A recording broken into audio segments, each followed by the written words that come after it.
Shalom. Tuhan kita adalah Tuhan yang baik. Firman Tuhan berkata, Allah adalah kasih, God is love. Dan Dia membuat segala sesuatu menjadi indah pada saatnya masing-masing. He makes all things beautiful in its time. Oleh karena itu kita bisa berkata bahwa God is good all the time. Nah, sebelum kita membaca firman Tuhan, kita akan nyanyikan satu lagu. Dan nanti kita akan lihat satu kisah di kitab Kisah Para Rasul, bagaimana Paulus dan Silas ketika di penjara mereka menyanyikan puji-pujian kepada Tuhan. Dan kemudian akibatnya penjara itu mengalami gempa sehingga para tawanan itu terlepas ya. Saya nggak tahu ya lagu yang dinyanyikan oleh Paulus dan Silas itu apa, tapi saya percaya itu lagu tentang mengagungkan Tuhan ya, puji-pujian kepada Tuhan.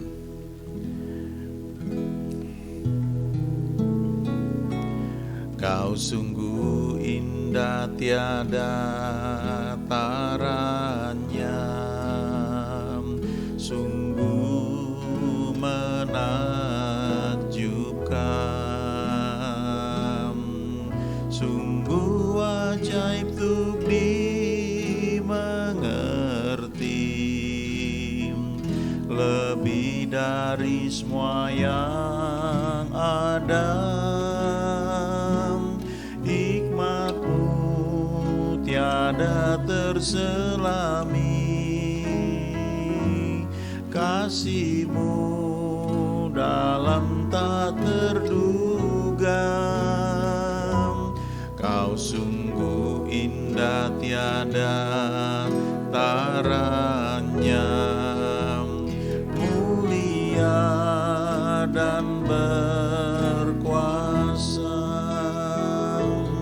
Ku kagum hormat akan Engkau, ku kagum hormat akan Engkau.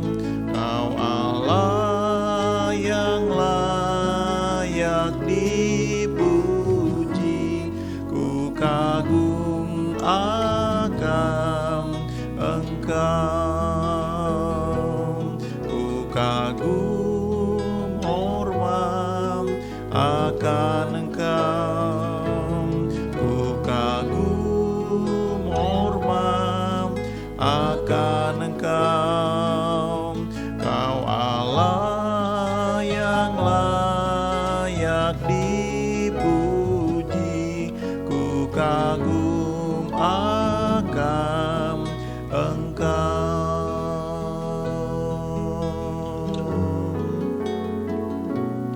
Kau sungguh indah tiada taranya, sungguh menakjubkan, sungguh ajaib untuk dimengerti, lebih dari semua yang ada. Hikmat-Mu tiada terselami,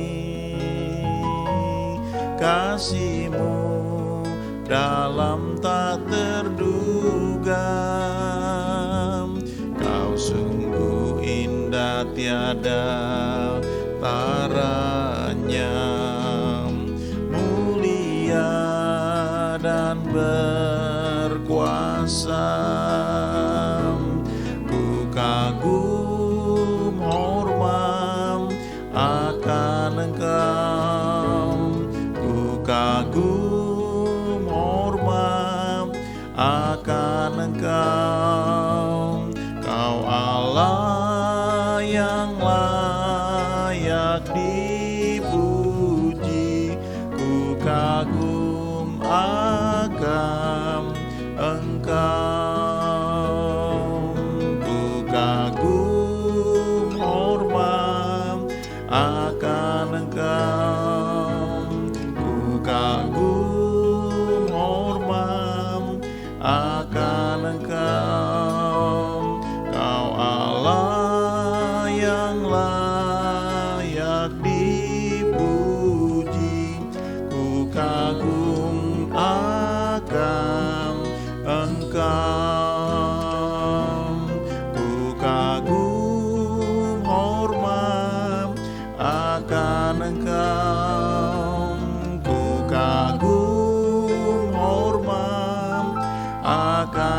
Engkau, Kau Allah yang layak dipuji.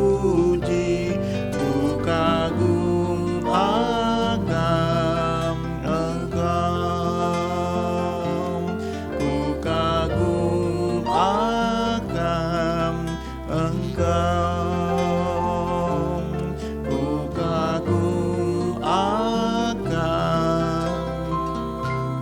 Yesus.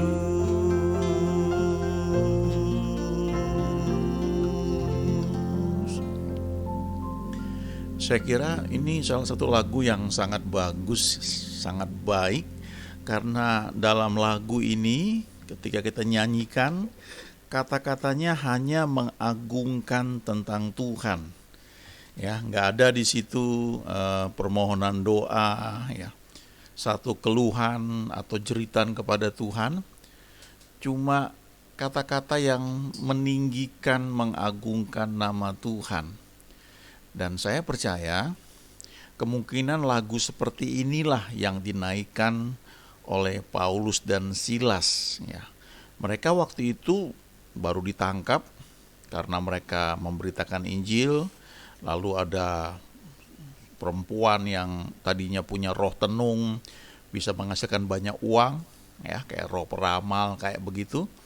Kemudian ketika Paulus Silas menengking, ya, roh yang menguasai wanita itu, sehingga akhirnya wanitanya ini sembuh, tapi ada akibatnya, yaitu para penguasa, ya, yang di sana di tempat wanita itu ada kehilangan penghasilan, ya.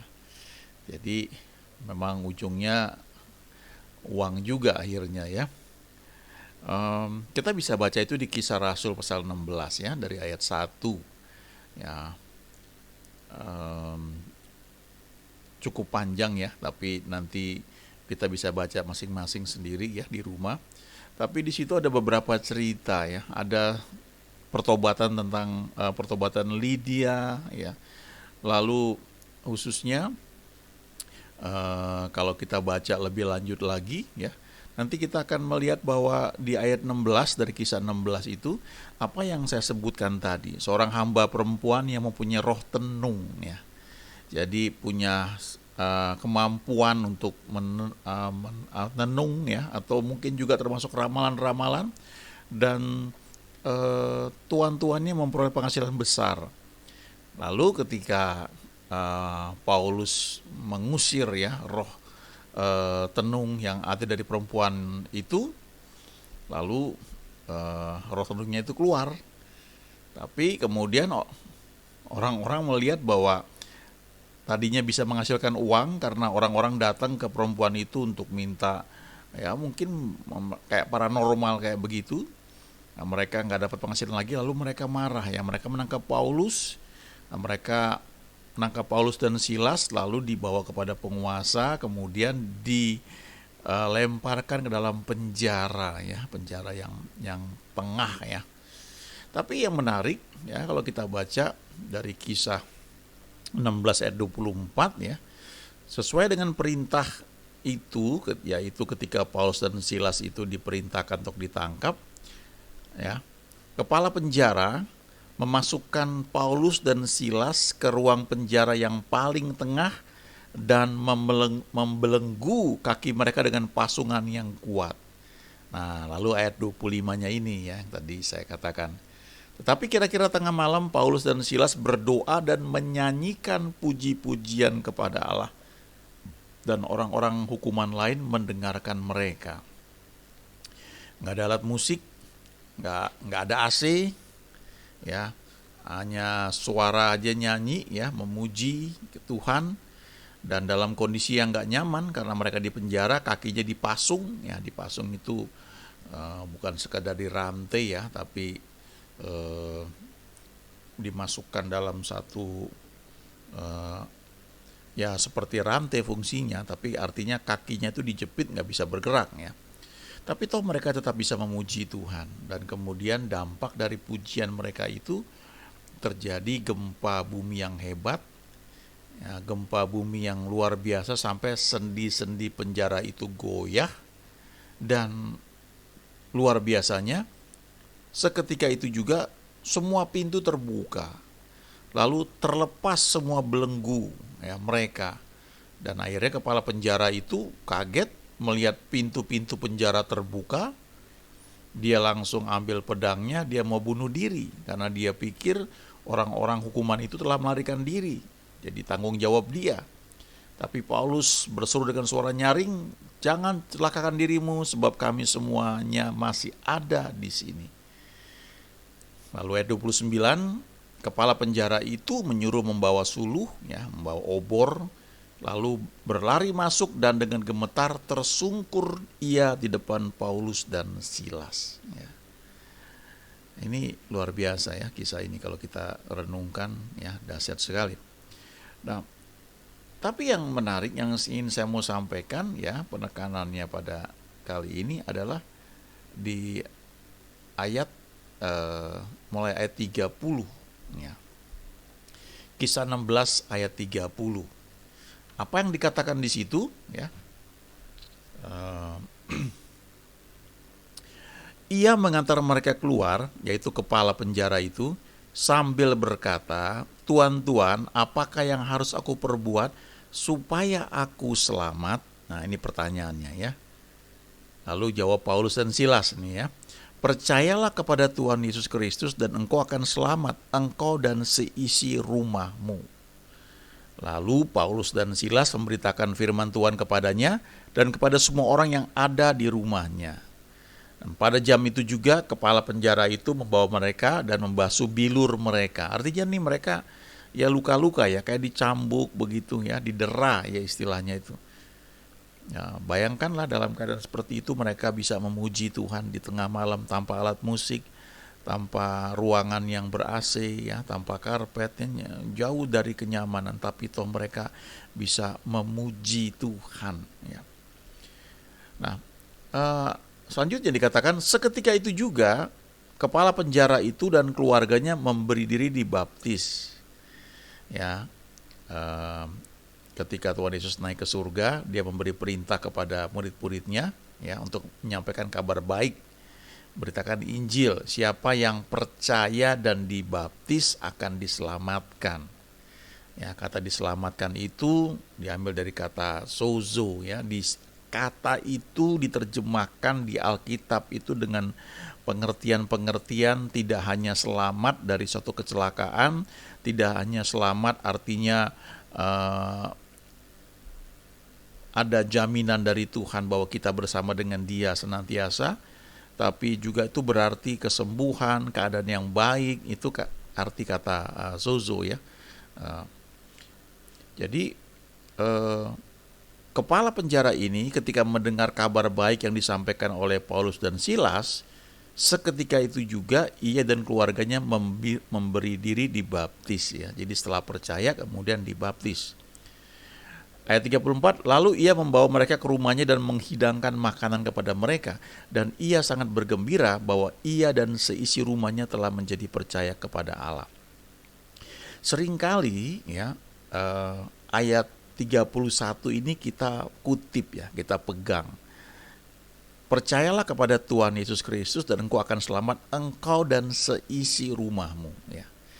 Jadi seringkali ketika ada satu anggota keluarga dari satu keluarga itu bertobat terima Tuhan Yesus, maka orang yang pertama bertobat ini mulai percaya ayat ini, Kisah 16 ayat 31, bahwa tidak hanya dia selamat tapi satu keluarga selamat. Ya, itu benar memang, ya, walaupun prosesnya itu butuh waktu, karena untuk masing-masing orang percaya kepada Yesus, menerimanya sebagai Tuhan dan Juru Selamat, itu tergantung pada kehendak bebas, ya, ada free will. Ketika saya kuliah waktu itu, ya, saya ingat saya dengan teman-teman selama kurun waktu tertentu kami setiap hari Sabtu, ya kalau nggak salah, ya, kami ada persekutuan di rumah satu orang dosen dari perguruan tinggi negeri ya. Kemudian dosen ini profesor ya. Dia percaya kepada Tuhan Yesus ya. Dan rumahnya dia buka untuk ada ibadah seperti itu ya. Dan rutin setiap minggu itu ada orang yang pelayanan, dan kami beberapa kali di sana. Yang menarik, dosen ini profesor ya, dia juga mengajar di satu universitas swasta, tapi kemudian karena dia percaya kepada Tuhan Yesus ya, dia akhirnya dia hanya menjadi dosen di satu universitas negeri ya.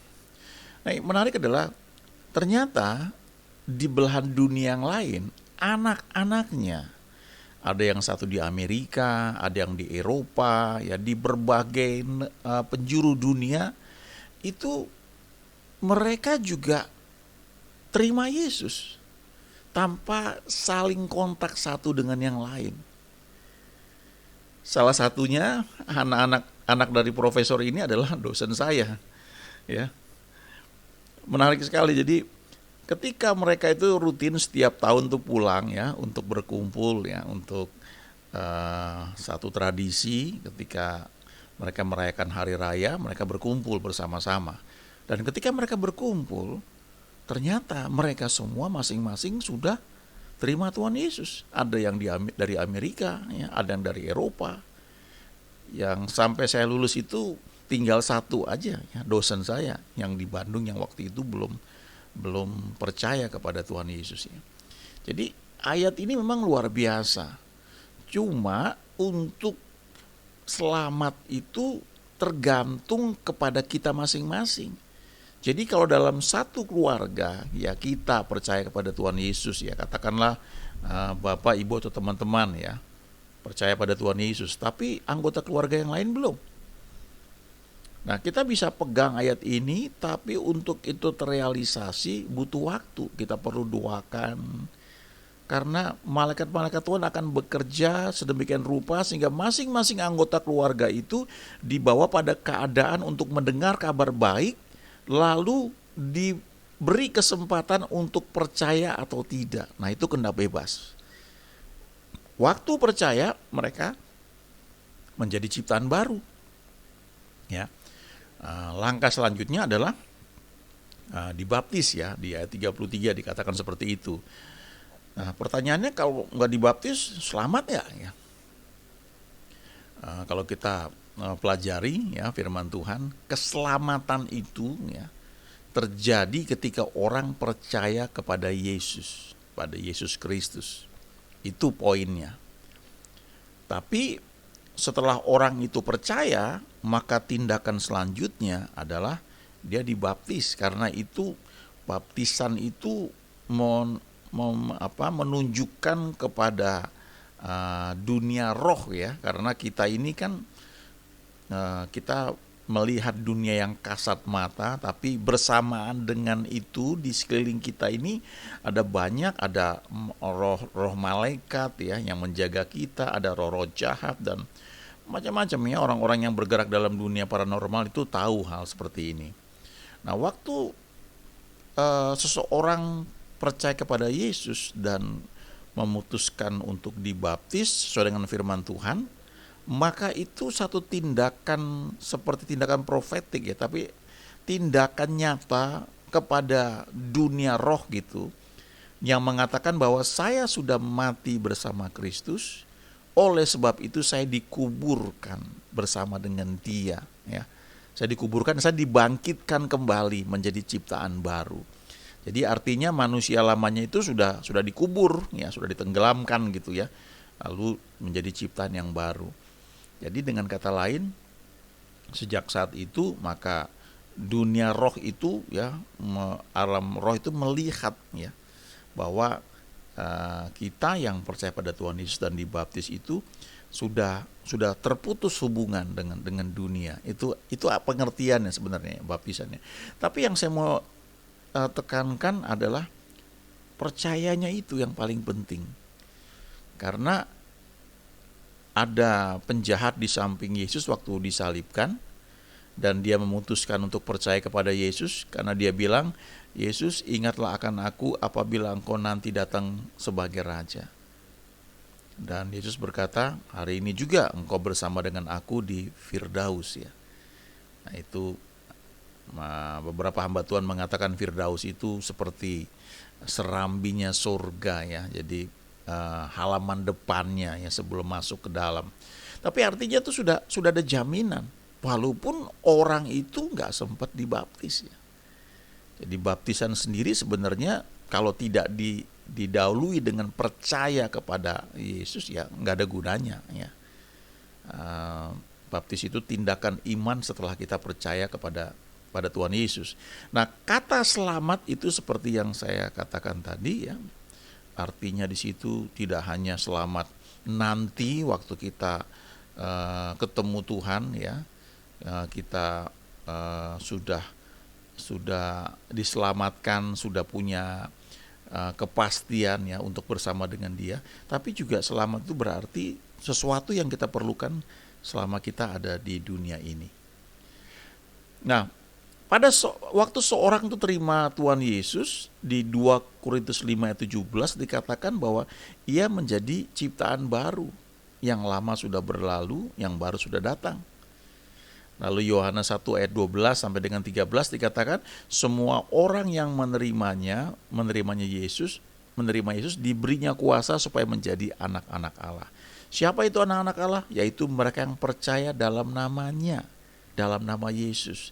Dan mereka ini adalah orang-orang yang diperanakan atau dilahirkan bukan dari darah atau dari daging, tapi dilahirkan dari Allah, dilahirkan kembali, rohnya menjadi ciptaan baru.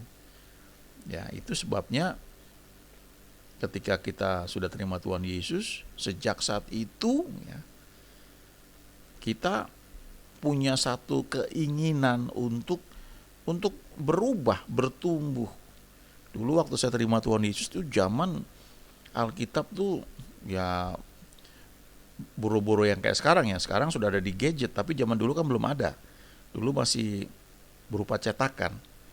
Nah itu nggak pernah baca Alkitab. Alkitab di rumah kami itu cuma ada 2 mungkin ya. 2 atau 1 saya lupa ya. Yang jelas 1 ya Alkitab pernikahan dari ayah dan ibu saya. Ya, yang lain itu mungkin kalau nggak salah beli kalau buat ke gereja atau apa ya. Seingat saya kami pun nggak pernah bawa Alkitab kalau ke gereja. Alkitab nggak pernah dibaca, nggak ada yang ngajarin. Tapi waktu saya terima Tuhan Yesus, saya bisa beli Alkitab dengan uang jajan sendiri ya, yang saya sisihkan. Dan itu saya baca urut, nggak ada yang ngajarin. Pendeta saya nggak ngajarin. Ya, kalau ke gereja pada masa itu Alkitabnya memang ada di rak di depan kursi, tapi boro-boro dibaca ya. Saya nggak tahu itu kalau pertama kali saya ikut yang remaja di satu gereja ya, di yang agak beda lah ya, udah pakai band segalanya. Lalu ketika pendetanya bacakan ayat, lalu saya dengan teman saya tenang-tenang saja karena kami nggak bawa Alkitab, lalu dipinjamkan Alkitab. Ketika dibacakan satu ayat, saya nggak tahu dari mana harus carinya itu. Lalu mereka di samping saya itu ya tolongin untuk carikan ayatnya dan kasih kepada saya. Waduh, rasanya malu sekali waktu itu ya. Nah, saya bertekad minggu depan saya bawa Alkitab sendiri dan saya hafal itu ya. Tapi karena 66 kitab kan lumayan banyak, jadi saya bawa perjanjian baru aja yang 27 kitab. Jadi ketika pendetanya khotbah minggu depannya dia sebutkan ayat, saya ingat oh ini perjanjian lama, jadi saya nggak usah buka. Tapi kalau perjanjian baru saya udah mulai hafal gitu. Nah kayak begitu. Sebelum saya ke gereja itu siapa yang ngajarin? Nggak ada ya. Tapi karena sudah lahir baru, terima Tuhan Yesus, maka roh itu menjadi penurut ya, menjadi mulai belajar untuk mengenal Tuhan. Nah, saya mau tunjukkan lagi satu ayat yang penting ya, di Wahyu 20 ya, ayat 15, ayat 12 dan ayat 15. Saya bacakan ya, Wahyu 20 ayat 12. Dan aku melihat orang-orang mati, besar dan kecil, berdiri di depan tahta itu, lalu dibuka semua kitab. Dan dibuka juga sebuah kitab lain, yaitu kitab kehidupan. Dan orang-orang mati dihakimi menurut perbuatan mereka, berdasarkan apa yang ada tertulis dalam kitab-kitab itu. Ayat 15, dan setiap orang yang tidak ditemukan namanya tertulis di dalam kitab kehidupan itu, ia dilemparkan ke dalam lautan api itu. Nah, kalau kita baca nggak perhatikan, kita nggak miss the point, istilahnya tidak menangkap ya poinnya di mana nih, yang penting di mana. Kita coba perhatikan di sini. Ya, di sini dikatakan kalau di ayat sebelumnya dikatakan ada banyak buku ya.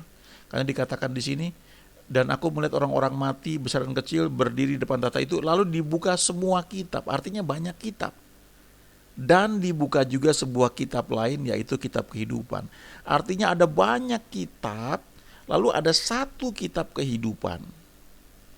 Lalu dikatakan, dan orang-orang mati dihakimi menurut perbuatan mereka berdasarkan apa yang ada tertulis dalam kitab-kitab itu. Artinya setiap perbuatan kita itu tercatat dalam kitab-kitab yang sifatnya pribadi. Jadi ini sepertinya satu orang ada satu kitab. Setiap yang dia buat itu dicatat, bahkan perkataan pun dicatat. Lalu dihakimi ya, dilihat begitu ya. Oh, kamu telah buat begini, kamu begini, dan akhirnya mereka yang dihakimi tersebut sadar bahwa wah, saya udah banyak salah ya, nggak bisa mengelak lagi, saya tidak pantas masuk surga ya. Tapi yang menarik, ada kitab lain yang dibuka, dan kitab itu isinya daftar nama siapa saja yang bisa masuk ke surga. Karena dikatakan di sini, setiap orang yang tidak ditemukan namanya tertulis dalam kitab kehidupan itu, ia dilemparkan ke dalam lautan api itu. Jadi soal masuk surga atau masuk neraka itu ternyata tergantung apakah namanya tertulis dalam kitab kehidupan. Di sisi lain ada kitab lain yang mencatat perbuatan kita masing-masing, dan itu menentukan kita dapat rewards-nya apa. Tidak hanya di dunia ini tapi nanti gitu. Ada mahkota dan sebagainya ya. Tapi kitab yang mencatat perbuatan tersebut tidak menentukan apakah kita masuk surga atau tidak. Yang menentukan adalah apakah nama kita tertulis di dalam kitab kehidupan itu. Itu sebabnya di Lukas 10 ayat 20 Tuhan berkata, namun demikian janganlah bersukacita karena roh-roh itu takluk kepadamu, tetapi bersukacitalah karena namamu ada terdaftar di surga, karena namamu tercatat dalam kitab kehidupan. Itu yang paling penting. Ini konteksnya waktu itu Tuhan memberi kuasa kepada murid-muridnya, dan mereka melayani dan mereka kembali dan mereka bilang, Tuhan, roh-roh jahat tunduk pada kami. Lalu Tuhan bilang, jangan bersukacita karena roh-roh itu tunduk kepada kamu, tapi bersukacita karena namamu ada terdaftar di surga. Bagaimana nama kita terdaftar di surga di dalam kitab kehidupan? Yaitu waktu kita percaya kepada Tuhan Yesus. Itu sebabnya itu merupakan hal yang sangat penting. Nah, kembali ke Kisah 16 ya, ayat 31 ini ya, ketika Paulus dan Silas berkata, percayalah kepada Tuhan Yesus Kristus dan engkau akan selamat, engkau dan sisi rumahmu. Lalu dikatakan di ayat 33, seketika itu juga kepala penjara ini dan keluarganya memberi diri dibaptis. Lalu setelah mereka terima Yesus, mereka dibaptis. Lihat ayat 34. Lalu ia membawa mereka ke rumahnya dan menghidangkan makanan kepada mereka, dan ia sangat bergembira. Coba renungannya keadaannya ya. Kenapa bisa bergembira? Apakah Paulus dan Silas kasih uang? Paulus dan Silas memberi pemberian? Enggak ya. Dia bisa bergembira karena ia dan seisi rumahnya telah menjadi percaya kepada Allah dan punya keyakinan bahwa nama mereka sudah tercatat di surga. Lalu dia bergembira dan kemudian dia bawa Paulus dan Silas ke rumahnya, ya. Kemudian menghidangkan makanan kepada mereka. Artinya itu tindakan pelayanan sebagai wujud sukacita, sebagai ekspresi kegembiraan karena sadar bahwa kepala penjara ini, ya, ia dan seisi rumahnya telah menjadi percaya kepada Allah dan karena itu mereka selamat, ya. Mereka dilindungi oleh Tuhan, ya. Saya kurang tahu, tapi bisa jadi, ya, ini kan kepala penjara di Filipi. Bisa jadi ini cikal bakal jemaat di Filipi yang sekian waktu kemudian Paulus ketika di penjara dia menulis surat kepada jemaat di Filipi. Ya, ini luar biasa sekali, ya. Buat kita apa aplikasinya, ya? Kalau kita sudah percaya pada Tuhan Yesus, kita pegang Kisah 16 ayat 31, maka anggota keluarga kita juga akan mengenal Tuhan Yesus. Tapi kita harus doakan senantiasa. Kenapa? Karena itu menyangkut kehendak bebas. Masing-masing itu tidak dipaksa untuk terima Tuhan Yesus. Tapi mereka dibawa pada keadaan untuk mendengar kabar baik, dan hati mereka dibuka, tapi keputusan untuk menerima Yesus itu sifatnya pribadi. Nah, kita sebagai anggota keluarga yang sudah kenal Tuhan lebih dahulu, kita perlu mendoakan supaya anggota keluarga kita yang lain juga hatinya terbuka dan memilih untuk percaya kepada Yesus. Dan ketika mereka nantinya percaya pada Yesus, mereka akan mengalami kegembiraan, sukacita seperti yang dialami oleh kepala penjara di Filipi tersebut. Nah, sementara kita berdoa, kita perlu percaya bahwa God is love, Allah adalah kasih. Kita perlu percaya bahwa Ia membuat segala sesuatu menjadi indah pada saatnya masing-masing. Mungkin tidak sekaligus anggota keluarga kita percaya pada Yesus, tapi percayalah bahwa Tuhan mengaturnya begitu rupa. Kita perlu tetap doakan sehingga pada saatnya masing-masing mereka akan mengenal Yesus. Ya, seperti yang saya ceritakan itu di rumah dosen profesor tersebut, ya. Ketika anak-anaknya pulang setahun sekali untuk berkumpul bersama-sama, ternyata mereka di tempat masing-masing di belahan dunia. Ketika mereka sedang sekolah belahan dunia yang lain, yang mereka kenal Tuhan Yesus. Dan waktu mereka berkumpul, mereka kaget dan mereka menyadari bahwa Tuhan luar biasa baik, yang membuat segala sesuatu menjadi indah pada saatnya masing-masing. Dan kita bisa selalu berkata bahwa God is good all the time. Mungkin ada saat-saat nampaknya suasana enggak terlalu baik, tapi Tuhan tetap baik. God is still good all the time. Amin.